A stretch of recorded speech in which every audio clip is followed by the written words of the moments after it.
Tonight's talk is on the 26th chapter of the Dhammapada, known as the Brahmanavagga, and it's the culminating chapter to that really amazing book in the Sutta Pitaka. There's the other 25 chapters are on the website with recordings to go along with them, and it will be probably the next book I publish, but I keep thinking the end of the summer, but I never commit to which summer that's going to be. So we'll see what happens. One of the main reasons I'm teaching this here rather than as part of my Thursday night series of talks is because of its significance, and it's really concise and insightful description of what a Dhamma practitioner will experience and what to look out for as something that is really extraneous and usually part of something that is outside the Dhamma but is presented as, at least as a spiritual practice. The title Brahmanavagga relates to or refers to Brahmins. During the Buddha's time, the highest religious class, which was also the highest social class, there were Brahmins, priests that were teaching Vedic-based teachings, precursor to modern Hinduism. As you know from the Buddha's own story, he studied with two of the most foremost Vedic Brahmins of his time, mastered those teachings, mastered their meditation techniques, and rejected them as not leading to his goal of understanding. And so that doesn't delegitimize the Vedas or Hindu religion. It just means that what the Buddha discovered is something completely different from that. And so that's what he taught. He used the term Brahmins like he did other common terms of his day, like anatta or karma, any of those things, because they were common words, but he used the words in uncommon ways for that purpose. So people would realize there is a difference between what he's teaching and what everybody else is teaching, and what has led to their confusion in the first place, so they wouldn't be looking.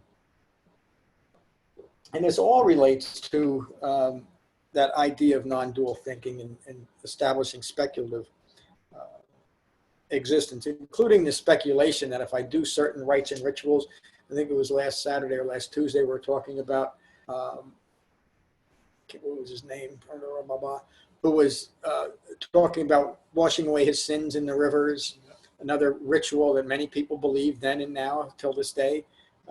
Those are just more rites and rituals that are based on a fabricated or speculative belief. In other words, even if it's true that if I jump into a certain river, and it might be at a certain time of day with a certain person standing next to me, all my sins are forgiven. Maybe it's true.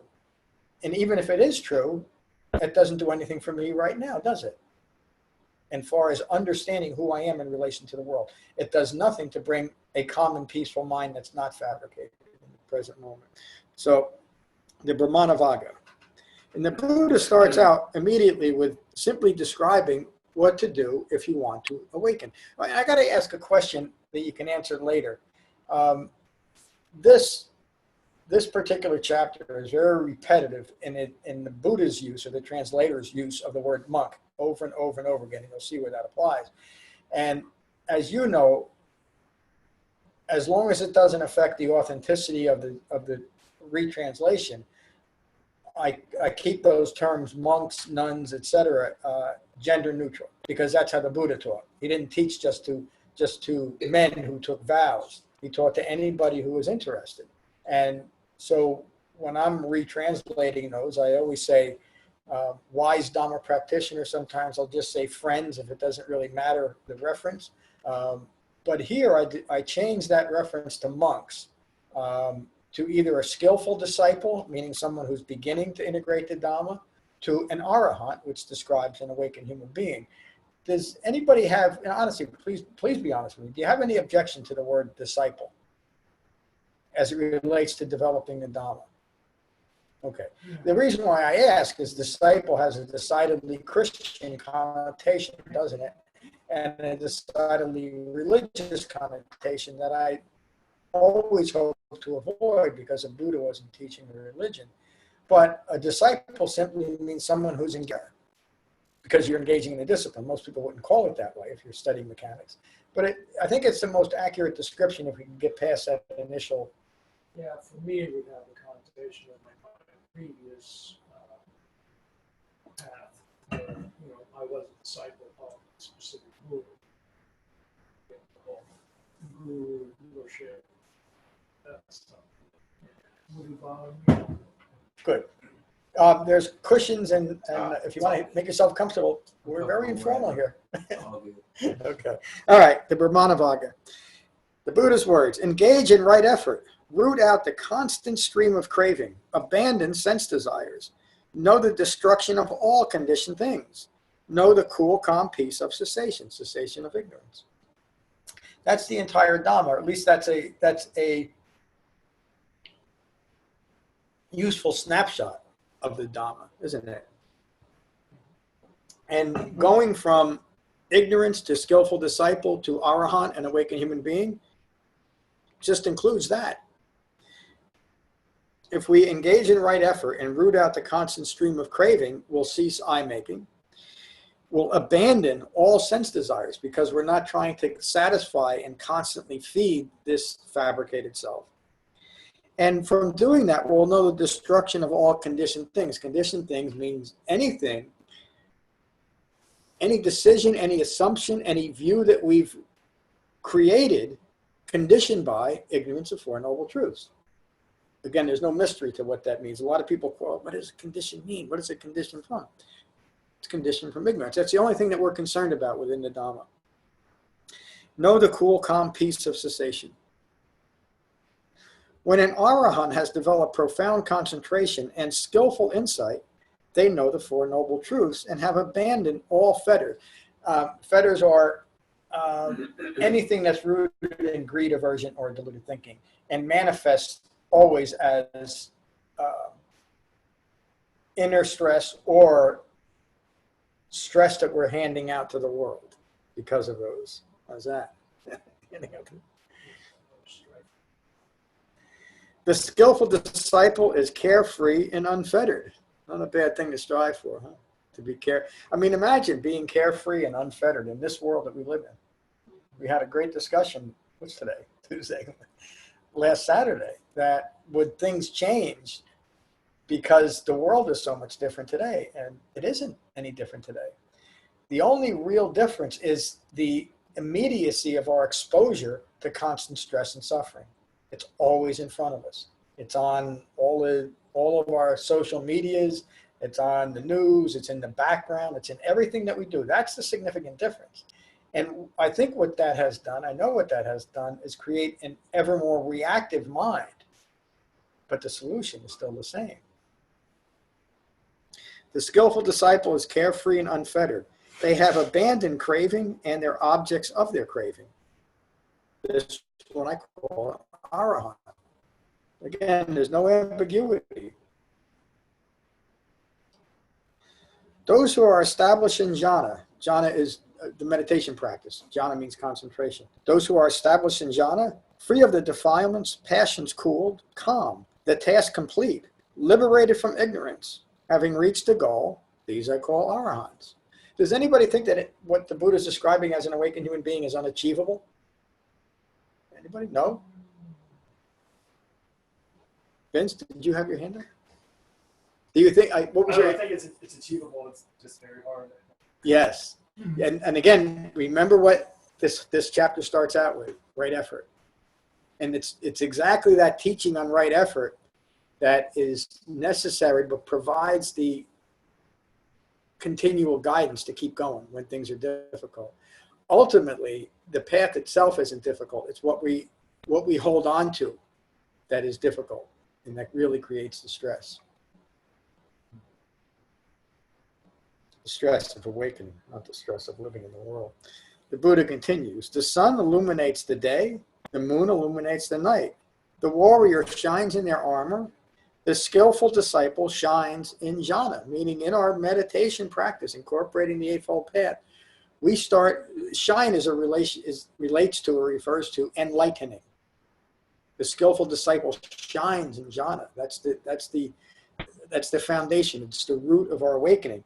Continuing that, arahants illuminate day and night.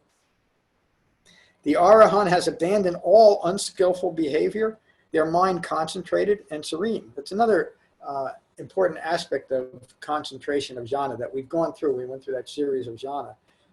A well-concentrated mind is not something that's rigid, stuck in fear that it might think of something it's not supposed to, something that doesn't fit in the framework. A well-concentrated mind is calm and at peace and serene, simply because it's concentrated. It's no longer distracted by views rooted in ignorance of Four Noble Truths that are constantly taking our mind and saying, look at this, you need that, go here, stay away from that. And don't we live our lives like that? In an almost continual basis. That's our minds are churning through what we want our life to be and making decisions based on that, whether it's occurring right now or not, or simply resting with what is, which is what is. What is the is? It's our life. It's not a mystery. There's nothing magical or mystical about the is. It's simply living a human life. But in doing that, moment by moment, a mind united in its body is its own reward. It's to have a mindful engagement with our life as occurring is the greatest gift of any. I mean, what could be more important or more fulfilling than simply be living your life and not grasping after something to make you fulfilled, make you satisfied. Having abandoned all of their impurities, and these are impurities rooted in ignorance of Four Noble Truths, they are true renunciates, meaning they have abandoned all the things that are rooted in that ignorance. A disciple should not be struck. If they are struck, they should renounce anger, meaning if you are well concentrated and you understand the nature of ignorance, and this really relates to the talk we had on Saturday too, about all these terrible things that are happening in the world. How can you just, well, a mind that is well concentrated, that understands the nature of ignorance and suffering in the world, when that person, when that human being is struck, they'll have the wherewithal to not contribute to more conflict in the world. It doesn't mean that being struck won't feel good. It won't. It doesn't mean that you might recognize, just to use the term, the evil rooted in ignorance of Four Noble Truths in another person. It doesn't leave you a robot. It simply means that you are in control. In the Vitakka Sutta, the Buddha teaches that as we develop the Dhamma, we gain the ability to think what we want to think, when we want to think it. And in a situation like that, that's a perfect example. Rather than go immediately to hatred and want revenge, I've developed my mind to the level of, and I hope I have, to the level of jhana, to the level of concentration and understanding other people's need for aggression, that I don't have to lose my mind over it. And even in that one instance, that's a great reward, isn't it? And imagine if we could do that all the time. And he uses struck not so much in physical sense, but in anything that would be coming at you out of somebody else's anger. It could be just a random insult.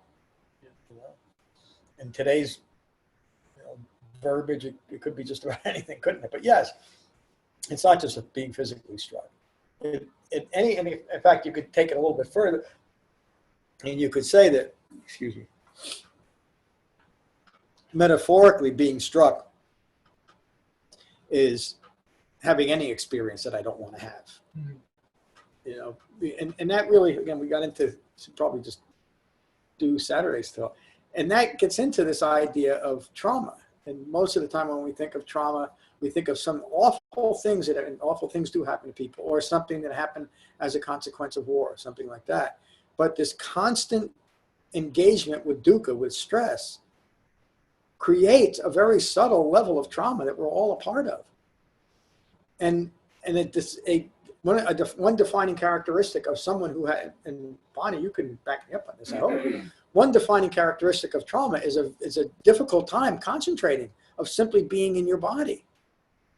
And that's easily understood, isn't it?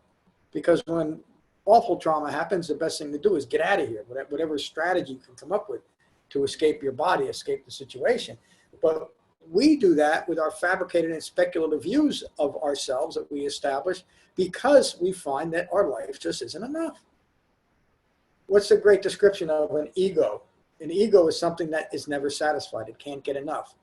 The Buddha taught that a anatta, a self-referential ego personality, can never be satisfied no matter what it achieves. So it's always creating these speculative existence for itself.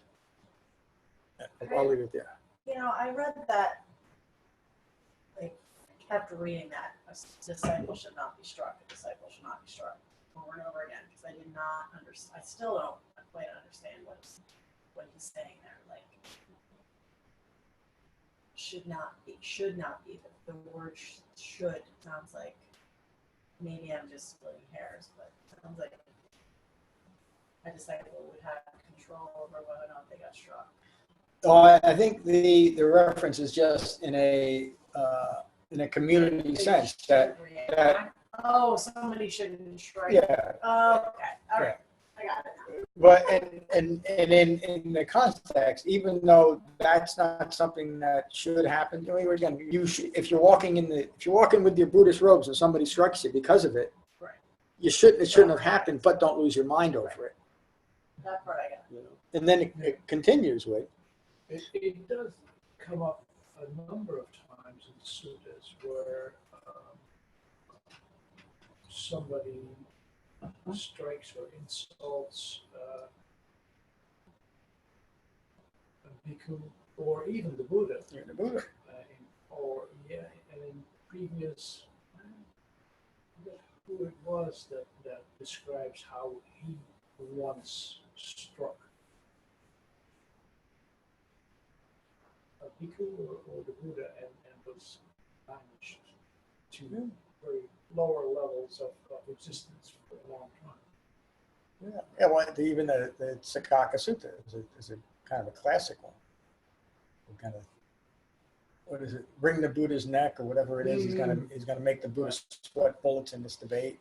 You know. So again, the Buddhist in the sutta is teaching the results of the path. Even when someone strikes you in whatever way, you'll maintain a calm and peaceful mind.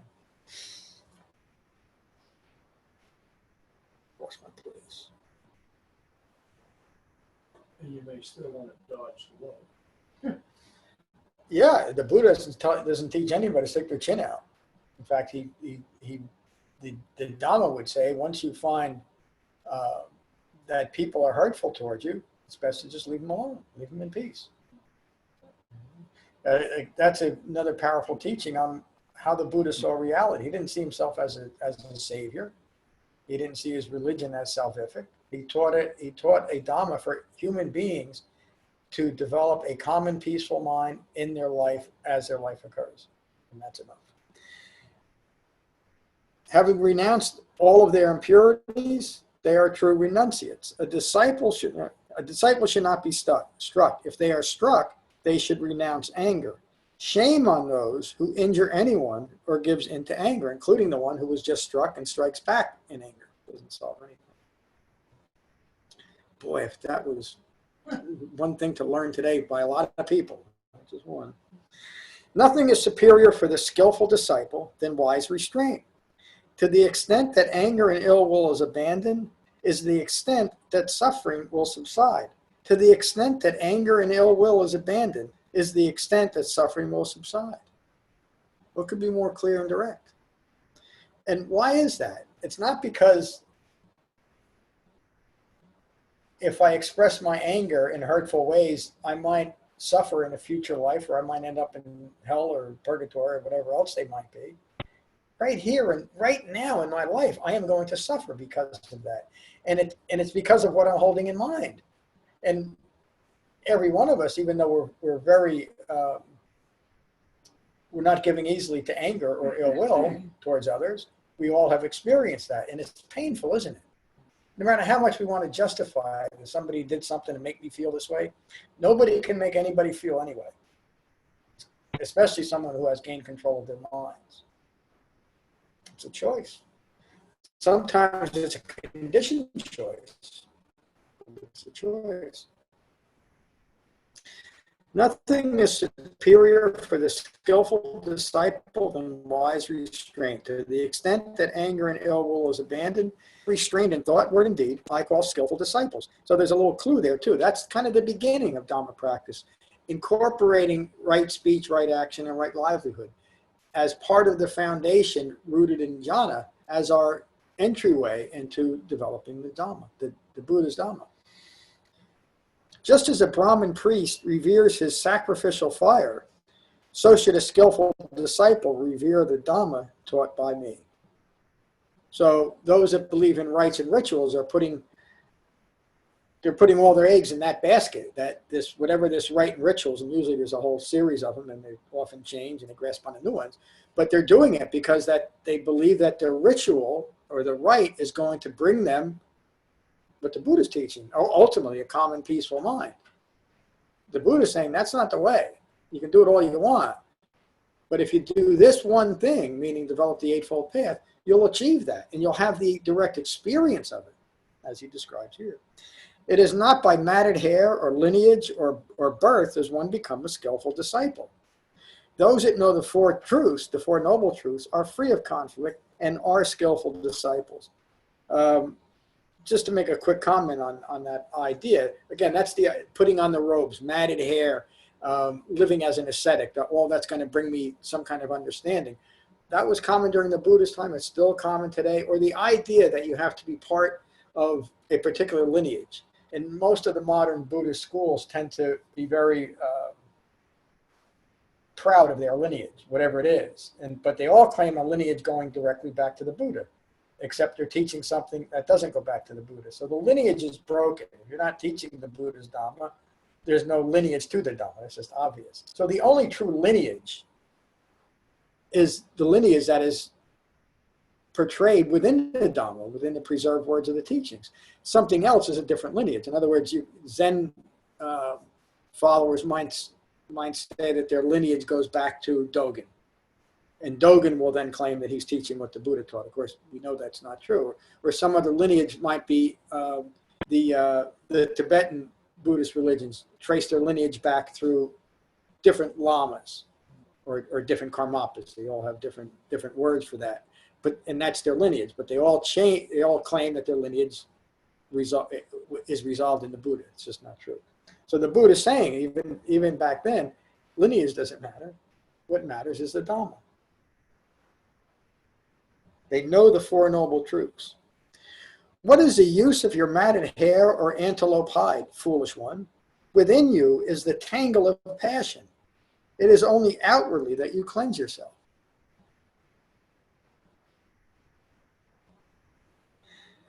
The person who wears robes made of rags, lean, veins showing everywhere, meaning they're living a very restrained life, who develop jhana in seclusion, this one can be called a skillful disciple. I do not call a person a skillful disciple because of their lineage or their birth. If they continue to cling to worldly entanglements, they are just arrogant. Those who are free of craving and free of clinging to false dhammas, I call skillful disciples.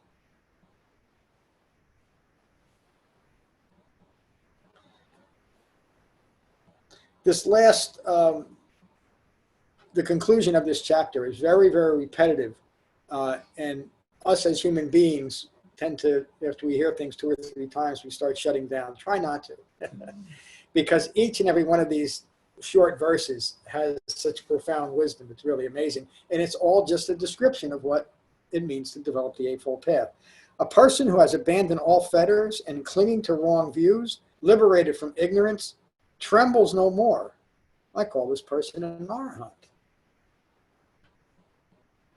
A skillful disciple who has cut the bonds of hatred and craving, abandoned all wrong views, abandoned all defilements, released from ignorance, I call them an arahant. If one of you feels, or all of you feel like you can't just do what's describing, please interrupt me. So I'd like to talk about it. But I think it's all certainly achievable, isn't it? A skillful disciple without ill will, who endures abuse and beatings and punishment, whose real power is patience, I call them an arahant. A skillful disciple who is free from anger, devoted to the Dhamma, virtuous, free of craving, well-restrained, unprovoked by ignorance, I call them an arahant. Like water on a lotus leaf or a mustard seed on the point of a needle, the skillful disciple who is free of clinging to sensual pleasures, I call them an arahant. A skillful disciple who in this very lifetime realizes the end of suffering, who has put down the burden of self-referential views and become liberated, I call them an arahant. Another important line. The Buddha taught his Dhamma. Even during the Buddhist time, most spiritual systems were taught that your salvation is sometime in the future, usually endless eons in the future. Excuse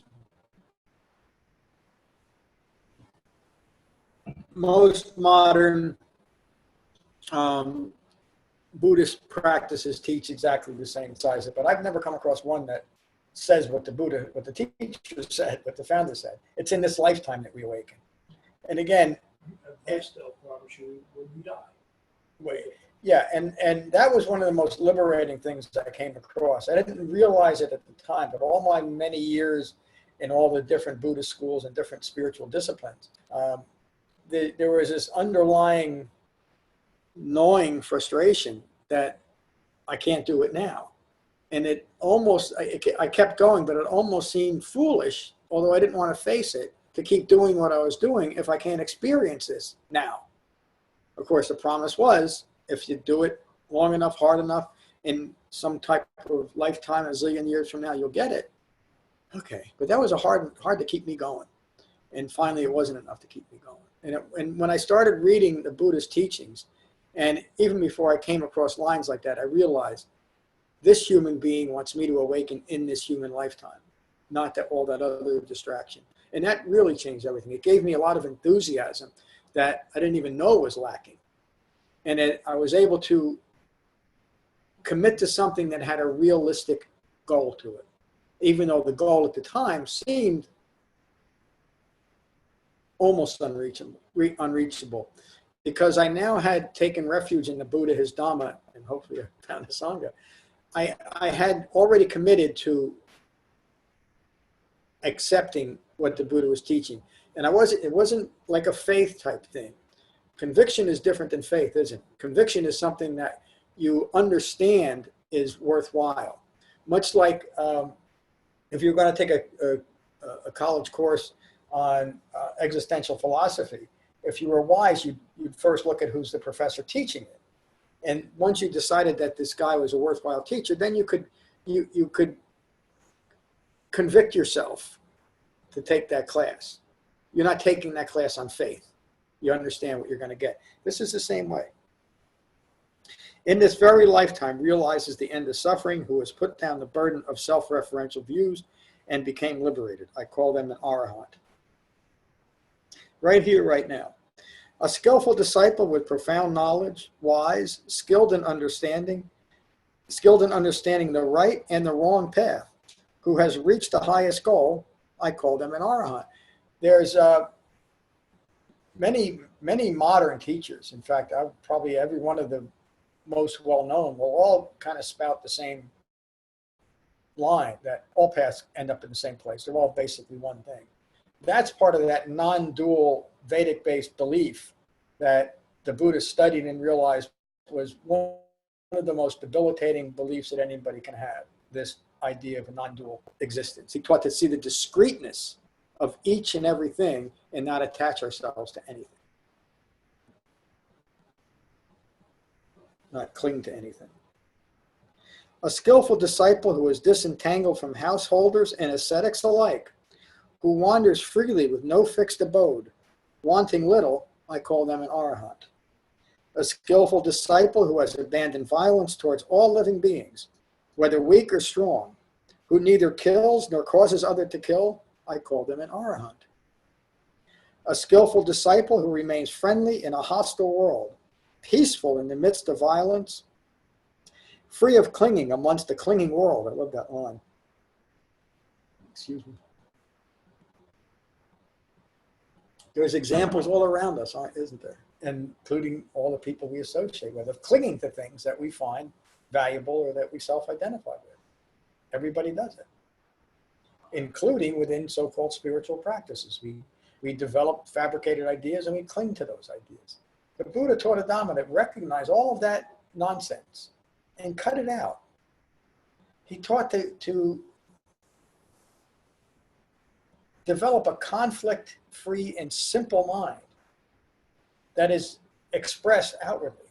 In other words, we live that conflict-free and simple mind. Doesn't mean that we have necessarily simple lives. I mean, my life is still rather complicated, but it's not too terribly stress-inducing anymore.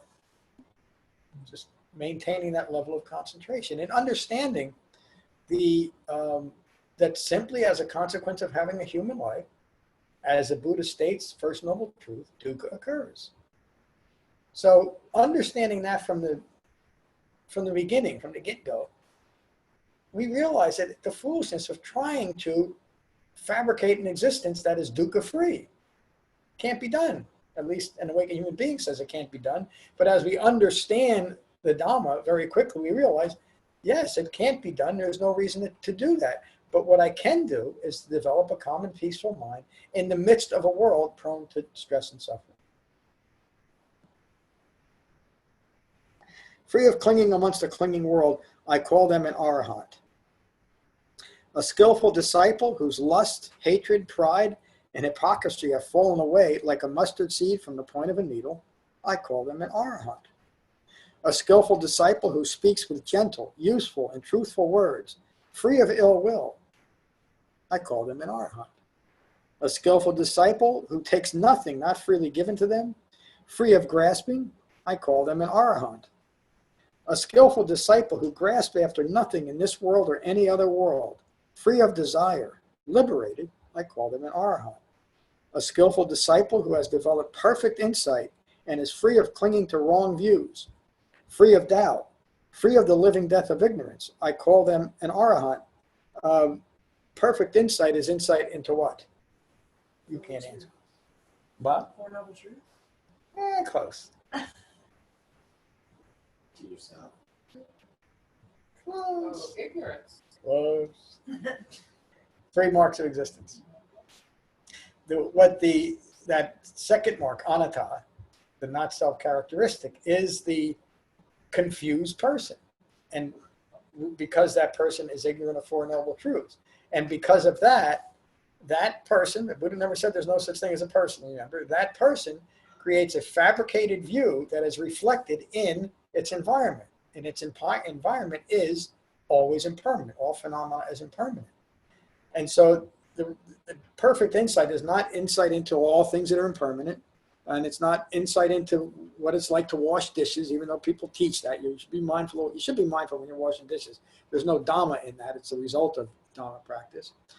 The 3 marks of existence, the impermanence of all things and not self-characteristic, and the dukkha, the suffering that results from a misunderstanding of the first 2. That's perfect insight into the 3 marks of existence. And the reason why I'm emphasizing that, and we're going to spend 10, 20, or maybe 100 weeks on it, on the 3 marks of existence, is just that. This is what we're looking to gain insight into, because that's where we find our liberation. If we cast our insightful net too broadly, how's that? We're going to miss the whole point, because we're going to grasp up, collect all kinds of things that are just distractions from 3 marks of existence. Who has developed perfect insight and is free of clinging to wrong views, free of doubt, free of the living death of ignorance, I call them an arahant. A skillful disciple who has abandoned the yoke of grasping after merit or clinging to demerit, free of sorrow and regret, stain-free and pure, I call them an arahant. Look at the piece just in that. Not grasping after merit, not hoping that if I do something, some grand spiritual system or God or Brahma or something is going to do something for me and reward me because I'm such a wonderful person. The arrogance, and even that notion that could be true. And what about the poor soul that doesn't have the right rituals? They should suffer? It never made sense to me anyway. Or the idea, Pardon me? The whole belief that whoever does not Yeah. believe in the Christ will burn in hell. Oh, I still remember now that you said that. I went to a Catholic school, parochial school, and I think it was 3rd or 4th grade.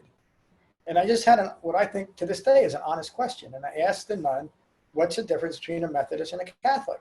And her clear answer was, she hit me. It's not a question that's appropriate. And that's kind of a, I'm not saying that every nun would do that. They won't. And she was a particularly troublesome person. But that's that kind of, we get so protective of our beliefs that anybody that might question it, including a 3rd grade boy, deserves some punishment over it. But that's how we, it's not just her. We all do that. We all create these beliefs and then create this protective layer over it. And we get mad when people challenge it. The Buddha taught a way to bring those beliefs within the framework of the Eightfold Path in a well-concentrated mind, to look at them dispassionately without any self attached to them, and decide whether they are skillful or unskillful to hold on to these beliefs. The other half of this is the belief in demerit, that if I don't do certain things, then I'm going to suffer. That's just as arrogant a view as the first one, isn't it? It's at least self-centered, if you don't want to use the word arrogant. But I would say it is. For me to believe that there is a singular creator God that would notice if I did something, what do we used to call it? A venal sin, which isn't as bad as a mortal sin. Anybody knows this different verbiage. Venal was one that you didn't have to go to hell for, and mortal was one you're probably going to burn forever. So even if I did a little venal sin, that somehow I was going to be punished for that. And it was always pretty ambiguous, unless I was lucky enough to get to confession and tell somebody else about it. And then he would, much like the river, he would remove that from me. It all seemed like speculation, isn't it? And I could never buy it. Maybe, and I'm not saying it's not true. I'm just saying it did nothing to help me live in this world. And it kept me thinking. I mean, I remember times when I was doing pretty okay and I wasn't creating a lot of venal sins. But because I had to go to confession, I'd make up a few to go in there. So I had a reason to be there. Crazy, isn't it? You have to make it up. Yeah, I mean, it wasn't, I think I said I stepped on a cat's tail or something like that. And the point I'm making is not, oh, poor me. I'm not the only one that grew up in this kind of environment. And so I had to try to make sense of how can this be? And I found out that it can't be, because it's all fabricated. There's no way to experience the results of those beliefs in this life. That's the difference between what the Buddha taught and what everybody else taught. The skillful disciple who is spotless, pure, clear, and serene as a full moon on a cloudless night, taking no delight in a fabricated existence, I call them an arahant. A skillful disciple who is no longer mired in this perilous and deluded world, who has crossed over the swamp of ignorance, their minds free of all doubt, resting in jhana, resting in concentration, their passions extinguished, who have reached the goal, I call them an arahant. A skillful disciple who has abandoned sensual pleasures and the continuation of clinging to ignorance in any speculated and imaginary realms, free of all worldly entanglements, I call them an arahant. A skillful disciple who has cast off the yoke of eye-making in this world and in all fabricated realms, free of ignorance, I call them an arahant. A skillful disciple who has abandoned likes and dislikes, greed and aversion, who has abandoned all conditioned beliefs, who has established a calm and a calm mind through jhana, a conqueror of all worlds, I call them an arahant. A skillful disciple who understands impermanence and the arising and passing away of all beings, free of all clinging, truly fortunate and liberated, I call them an arahant. Just to make a point here, in the translation that wait.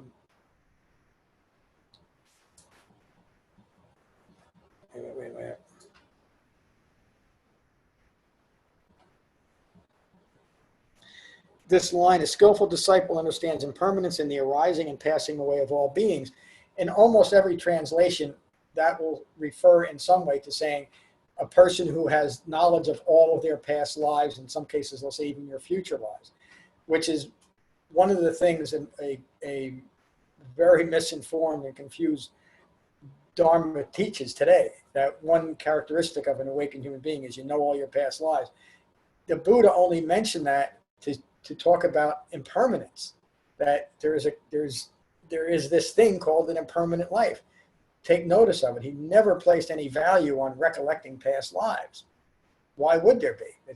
That's all in the past. And at the best, it's a speculated understanding, isn't it? He never taught it. In the Mahasakaka Sutta that I was reading, he just uses that insight as the step to understanding the Four Noble Truths. Yeah, and understanding impermanence. And that's all that it means. Even if it's, again, even if it's true and the memories are true, it's only useful if you can apply whatever that knowledge gives you right here, right now.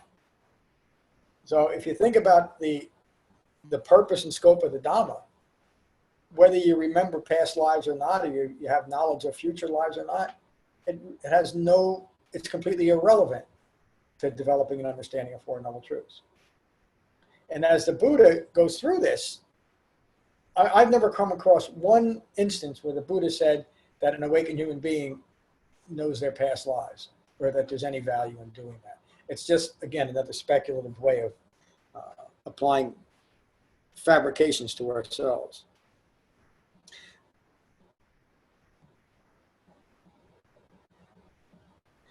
A skillful disciple who does not chase gods, angels, devas, or human ideology, who has, obviously the Buddha didn't use the word ideology, but what it means is speculative and fabricated notions, who has overcome all defilements, I call them an arahant. A skillful disciple who does not cling to the past, present, or future, who is not holding on to or grasping after anything of the world, I call them an arahant. A skillful disciple, noble, heroic, excellent, passionless, pure, a true conqueror of the world, totally liberated from ignorance, I call them an arahant. That last line, totally liberated from ignorance. How many times does the Buddha say that? Just to keep reminding us, that's the point. End your ignorance of Four Noble Truths, and you'll be called an arahant. A skillful disciple who knows the arising and the passing away of all phenomena, meaning three marks of existence, who understands pleasure and pain, who has gained the true insight into three marks of existence, who can no longer give birth to even a moment of ignorance, who has reached the highest goal of understanding and calm, I call them an arahant indeed. Thank you. The end of tonight's talk. It wasn't all that long and repetitive, was it? Yeah, but so. Well, let's go around the room and see what you think, and if you have any questions or comments, we'll start with Jen. Good to see you tonight. I don't have any questions. I just wanted to point out that I noticed that a lot of the same phrases or similar phrases, especially at the end, from the Metta Sutta. Yeah. There's like the same kind of words and direction of a person who is awakened and how to conduct yourself. So that's interesting. Yeah, it's great insight. And the Metta Sutta, the Metta, whatever you want to call it. I hesitate calling it a meditation because it's really not meditation. The Karaniya Metta Sutta. Yeah. I was afraid I was going to say it wrong. It's such you couldn't say it wrong again. It's such a wonderful example of a skillful disciple and progressing to an arahant. Remember the setting, I don't know if you do remember the setting of, there was a group of monks and nuns who were upset over two things. One was the noisy group in the forest that wouldn't let them meditate, and then the sounds in the forest that they were hearing and the animals, and they started falling into this fear that they were going to get killed or eaten by animals, and they couldn't meditate. So they went to the Buddha grumbling about this, and the Buddha taught them Metta. And so he taught them in a very simple way the culmination of the path. That if you're feeling ill will or anger or frustration or whatever against other people or what's current events, take to the Dhamma and awaken, and it will go away. You'll develop that calm and peaceful mind. You'll develop the mind of an arhat. And I'll ask this question at the end if I remember, but I want to ask it. Okay, good to see you tonight. Good to see you too.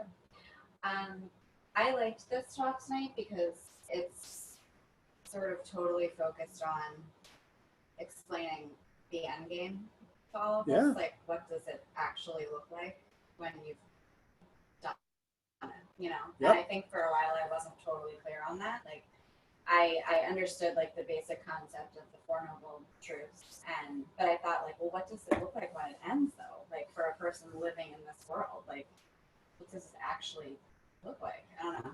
And I think this is a really good, like, simple, concise way of just saying like, this is what it looks like. Yeah.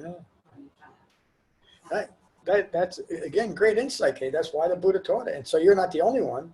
There was a lot of people during the Buddha's time that needed to hear. What's the point? Yeah, where does this go? Where am I? And I always wanted to know that. And I remember people laughing at me, you know, people in robes, just asking the question, "What's the point?" You know, we should know if we're going to put this much time and effort into something, we should know what the point is, isn't it? And we should know it now, like you said. Like, what's Yeah. the point of knowing it, like, when we die or whatever? Yeah. You know, so Yeah. much more useful to know it now. Yep, this is what we're all hoping to develop. And the word arahant is kind of a foreign word, but we can just say it. It means that we're calm and at peace, unshakable. Though it's pretty good. Let me go to Jane before I go to Ron. Jane, how are you? I'm fine. How are you, John? I'm good. I'm glad you joined us tonight. I just want to say that I too was a product of Catholic school for 12 years, and it made me afraid of doing something wrong and feel guilty if I did do something wrong. So Yeah. there was no peace there.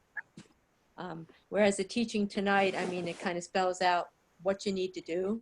Yeah. You'll get the calm and peaceful mind in this lifetime. So a big difference. Yeah. As you were talking, thank you, Jane. I've wondered this at times, if that,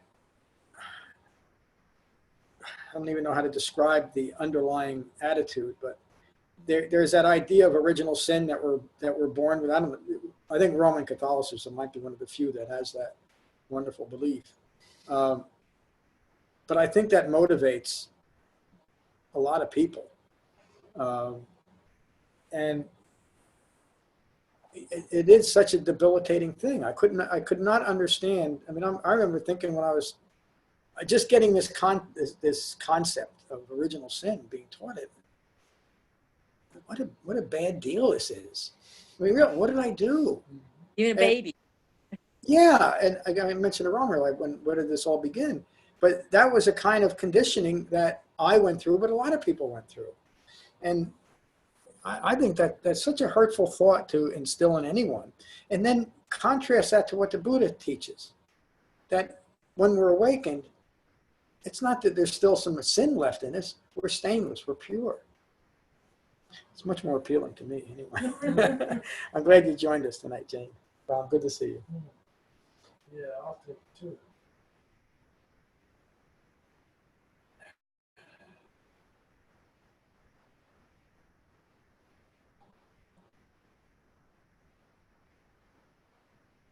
Now, if I just slip out, step out for a minute.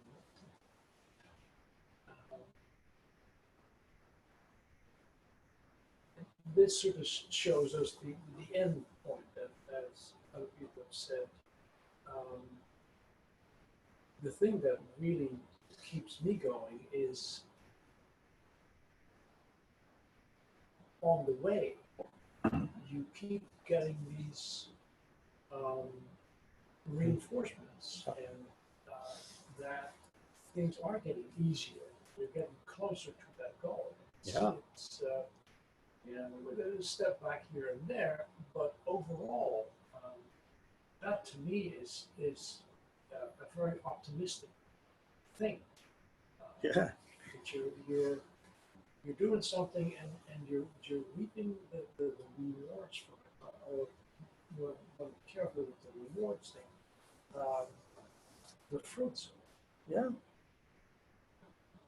I think that's okay to call it reward. I mean, I understand Yeah. the caution there, but Right. it is that we're doing this for a specific reward, if you want to put the word on, and that reward is an awakened, fully present, fully mindful, well-concentrated human being. And as soon as you start putting the effort into it, you're getting the fruits from it, and it only you only want to keep going because you can do that. It's Although there's many suttas where the Buddha teaches how to recognize that your Dhamma practice is bearing fruit, is having its rewards. And it's just as important to recognize that because of the encouragement and because of this idea of, I'll just call it universal self-loathing, that there's something wrong with me. It's hard to notice that. It's hard to give ourselves credit that what I'm doing actually is bearing fruit. It's having a reward. But again, look at yourself, look at your concentration, look at your interactions with other people. Look at the things that you're saying to yourself now, rather than what that conversation you used to carry on in your head. Very quickly, all that changes, doesn't it? Oh, is that true for everyone here in the room? Mm-hmm. And so, I mean, the path has immediate benefits, and the culmination of it is a calm and peaceful mind. It works. Great to hear. Ryan, good to see you again. Good to see you too. Hi, I'm just curious. How did you guys know each other before Since we you? were 5 years old. Wow. And when did you both come across me or? Well, yeah, I told him about you. Yeah. Oh, I've thank you. been on my own path for a little while, but it's cool to hear everything you're talking about. How by living the life I keep living, getting closer. It's great. It's nice. It feels good, and a lot of it relates to a lot of what I've been going through the last 6 months, even. Oh.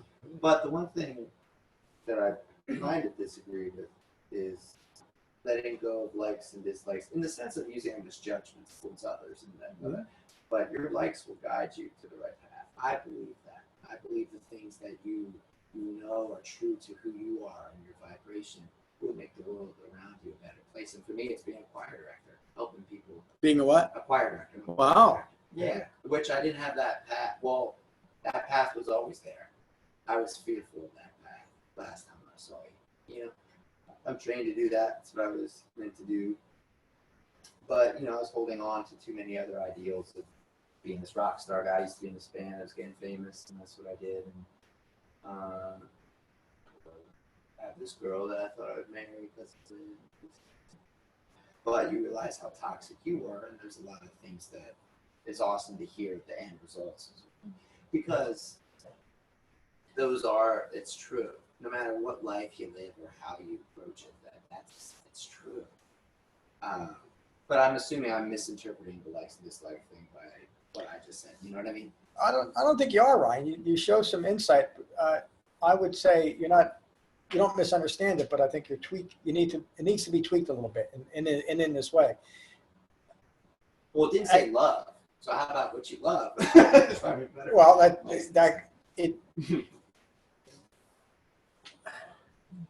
what we like and dislike as a result of a view ignorant of Four Noble Truths is what the Buddha is talking about. And so we can take these teachings and extrapolate them way too far where they really do lose their meaning. Sure. So the Buddha didn't teach that we should awaken and then do nothing, meaning that if there's not something we like, we won't even get up off our butt and go get it, such as a nice meal or a pleasant friend. Yeah. It's not, but when it's motivated out of a need for self-fulfillment, something that I need to be happy, when I attach that happiness onto something that is fleeting, no matter what it is, we're setting ourselves up for disappointment. And the initial establishment of clinging to what's craved after is rooted in fabrications. It's rooted in the idea that there's something missing in me that I need outside of myself to make me happy. And sometimes people use that silly phrase in relationships, that you complete each other. Sure. I mean, that's common, isn't it? Because there's such that need to find someone else to complete you. Would it be funny to, or would you understand if I told you that it's like, I don't consider myself awake, and I blinded myself to that own path that I already knew what was. Does that make sense to you? Yeah. And over the last several, like these 6 months, I had to go through a process, and it was just, I kind of like awakened myself to what myself already knew about myself. Like, does that make sense? Yeah. Well, it's cool. yeah. And now it's awesome, man. I don't know. Well, and what I would say, it sounds like you're really fine-tuning what you understand. So I would just suggest that you keep that part of your life focused on the Dhamma, Yeah. and don't conflate it with, you mentioned being a choir director. I can't think of anything that's really much more fulfilling than that, especially in the setting, but it has really nothing to do with what the Buddha taught. No. But what you learn in the Dhamma will simply make you a more mindful and I think more effective choir director. Yeah, it's like realizing what your passion is, that it doesn't have to have a specific label of, oh, I'm a choir director, so I'm fulfilled, or, oh, I'm a famous rock star, it's fulfilled. It's like, it's the passion itself. It doesn't matter where it is or what it is. It's always that one thing that brings everything positive.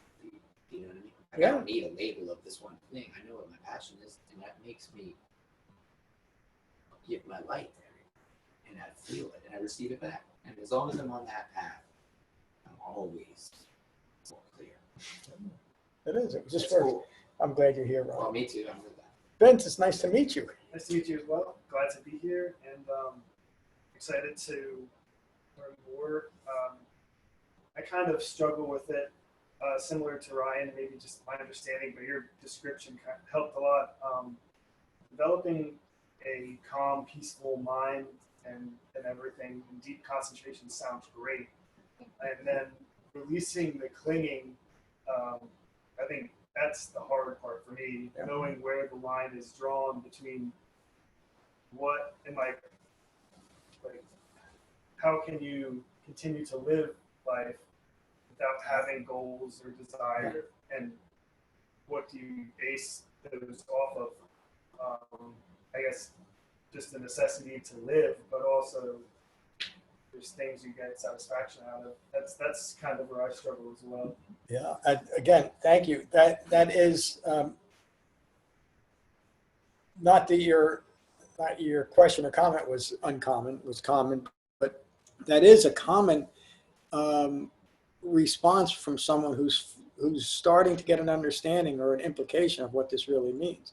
But ultimately, it's not an annihilation of self, and you don't lose any motivation to be in the world in some way. You simply do it from a non-ego, non-self-referential point of view. In other words, you don't stick yourself into a game that you can't win, because you can't win that game, but you participate fully, and much more fully than you ever have before. And is that a fair statement to make? Sure. And so even the most insignificant things that right now, and it's not, you're right where you need to be. You're seeing the world as something that needs your clinging in order to motivate yourself to be a part of it. When you let go of all of that craving and clinging, each and every moment is meaningful. In other words, you don't have to fabricate something or go to a great concert to get yourself going. A simple sunset will do it for you. Every time. What was that? I said every time. Every time. And why? Or even what might have been in the past a disagreeable argument won't be so disagreeable, and you'll also be able to find meaning in it rather than just reject it, because you're able to stay present.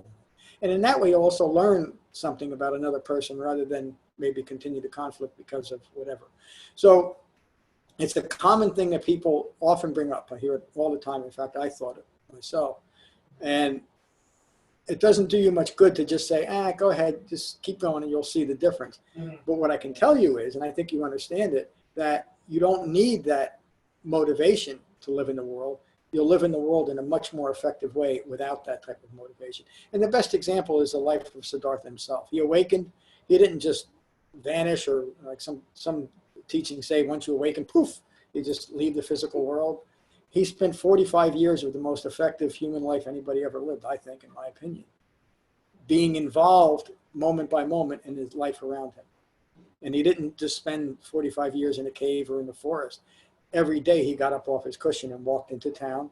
He would often give a little Dhamma talk to pay for his meal, and he'd go back. And then they wandered all over northern India teaching the Dhamma in southern Nepal. So he had a very active life. Great question too. Thank you. Where you? I know you told me where you're from, but where are you guys from? Frenchtown area? Oh yeah. You're not. Yeah, well, I live right by the lake. So, Yeah, one of my favorite I spots. actually live by the high school. I'll say. Yeah, I'm in Upper Black Eddy. Nice. Yeah. Did you come down Bridgeton Hill Road? What we did is we decided to go on 32. So we went down. What's that church road? Keller's Church Road? What's it called? You thought it was 7:30. Oh yeah. Yeah. Yeah, We took the sunset route. Nice ride. Well, you're close enough that you'll be here every week, so that's good. It's easy. I'm Look, and I'm not. I don't. Well, One of the keys. Shop on Tuesdays, so I'm going to switch it up regularly. Well, it's also a Saturday morning class, but Yeah. Oh yeah. one of the things that the Buddha taught that can't be overlooked is the importance of a well-focused Sangha. We just don't do it alone. And all again, you would all agree with that. And what's developed here is really remarkable. So I hope you guys are a part of it. I'm glad you came tonight. Bonnie, good to see you.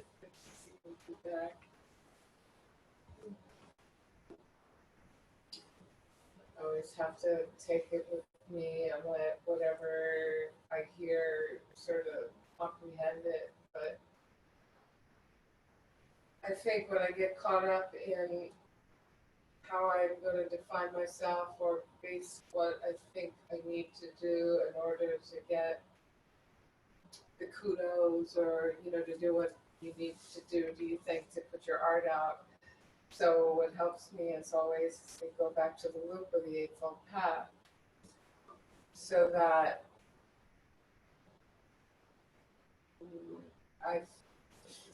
I can create, like, because I was thinking that as an artist, when I started studying this, it's really interfering with sharing my art, talking about it, going to hear other people talk about their work, and for a while I couldn't. Bonnie, can I interrupt you? Yeah. You were reluctant because you thought it might be more eye-making? Well, yeah. Well, I also was like, the whole concept of the Anatta and who are we when we let go of all the things that we cling to or how we attach ourselves to define what we love and we don't love and what our passions are. So that when I left the job at the mental health center after being in community service for like 30, 40 years, it was sort of like having to relook at who you are as a person if I'm not this person who goes, to work in service of the community. Didn't mean that I'm still not doing what I have been called to do in a sense now, but I was in this dark place anyway, and so that looking at using the Dhamma to really understand, so helped me to reconnect and make it in an honest way and in a not so much a deeper way, but in a different way in that, so that is it nice to be recognized for your accomplishments? Yes. So, but then I think about go back to the Eightfold Path and what's my intention? Well, because if I couldn't have a life that I made art, I always have a problem explaining this. So if I have the choice, you can make art and you'll never be recognized sort of externally for it. But the choice is, do you do that, or, you can't do art unless you recognize art. Well, I would have to choose that I have to create the art or music too, that I couldn't. So the work really becomes for me and for the people I love or that I share it with or who I choose to share it with and how I go about it. So, but the problem then is I've taken myself out a little bit, and then to jump back in, like say if I'm to exhibit my work, to go back into that whole loop, you know, I'll do something and I'll be really surprised when I think, okay, I'm gonna do it. If they get rejected, it's no big deal. And then it feels a little like I've been struck, right? But so then I say, okay, acknowledge what arises. If I'm sad or I'm hurt, and I get a day to lick my wounds. But if I believe that and I let that interfere with my expression of doing my work, because I'm not in this trade magazine anymore, I'm not doing this anymore, or I'm not, it feels like it just comes back to, is that what you want to do? Well, if you want to do that, then you know what you need to do that. But what is it that I want to do that honors? So instead of feeling like I have to finish this work by September or January, if it takes me another 10 years to complete the cycle that I'm in right now. So I have to say, my times, I'm getting a little short on time here, but it's been, it just feels more, not so much honest, but it feels,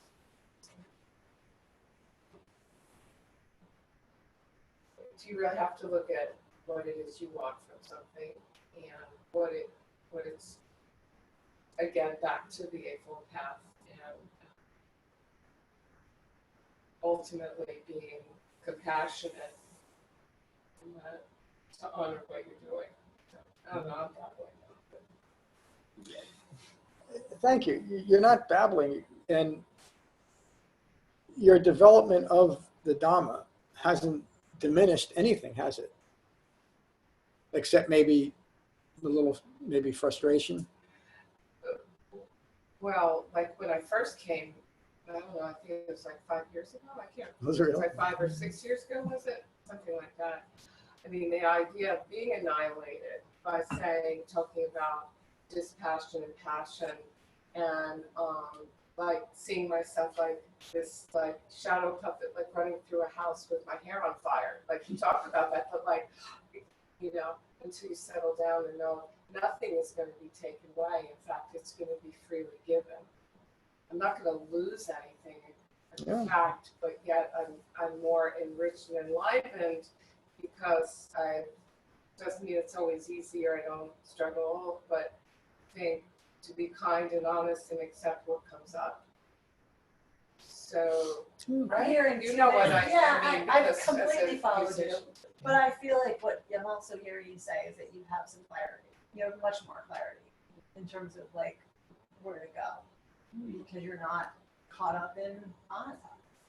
Another word for clarity is understanding. And it's really hard if you want to be in the world as an artist or a musician. Because Well, it's Same exact thing. it's a difficult. Living in the world as an artist falls under that first label, doesn't it? Do occurs. So, again, the point I'm making is that the more we can depersonalize whatever it is, whether we're rocket scientists, presidents, senators, choir directors, meditation teachers, is if we have, the more I we have in it, the more difficult it's going to be, and the less I, the more pleasant it's going to be. Whatever the activity is, it's the same from the outside, doesn't it?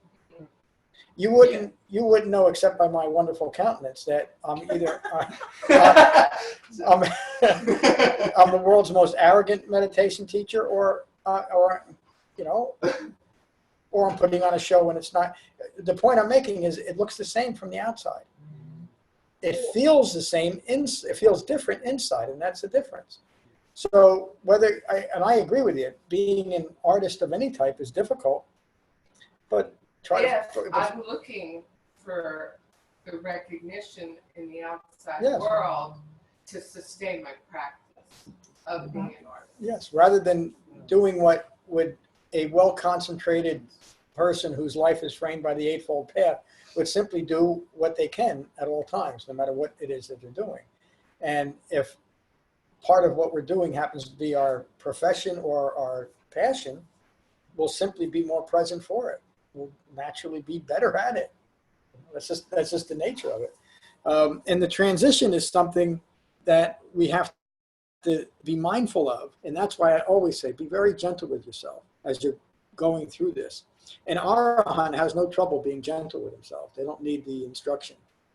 But the rest of us do, because we're going to come up against some things that are a real struggle, these held beliefs. And the way that we think we need to be to live in the world are all fabricated beliefs, and they're best recognized, and as the Buddha said here, renounce them. That's the biggest thing, I think. If you ask what's the biggest takeaway from studying and practicing, it's the self-compassion. Oh. And to recognize the part that comes out that judges, and to be able to say, okay, to understand that, because then it, the self-compassion and being kind to yourself is wonderful. I still forget though, all the time, John. And you cut through my conditioned mind better than most to remind me to be gentle. So thank you. Yeah, you're welcome. You'll hear me say that often, because that is a key to the Dhamma. It's a direct counter, by the way, to this idea that there's something missing in me. I need more. You know, that is a view that there's something wrong with me. That's not a gentle view. That's a harsh. All the time that I'm not enough. Not for me. Yeah. People I work with, that I'm not enough. What a harsh judgment to hold of ourselves. It's just, it is, even though it usually doesn't lead to true clinical pathology, it's beginning to go there, isn't it? Oh. Because when you start taking that just a few steps further, you're in some deep trouble. And the whole world believes that. Maybe I shouldn't make, most people in the world believe there's something wrong with them, or they need something else in order to be happy or safe, et cetera, et cetera. And that's rooted in that belief that there's something wrong. So always be, in fact, when you start judging yourself in any way harshly, well, I would say to start judging yourself in any way, whether it's harshly or arrogantly, remind yourself, this is not me, this is not mine, this is not what I am. And that feeling will almost always dissipate, and you'll be back in your body. You'll be living your life. What more could anybody want, really? And to have an answer to that question is a pretty big, it's a pretty big answer, to know what you want. And I know what I want. I didn't. I was confused about it.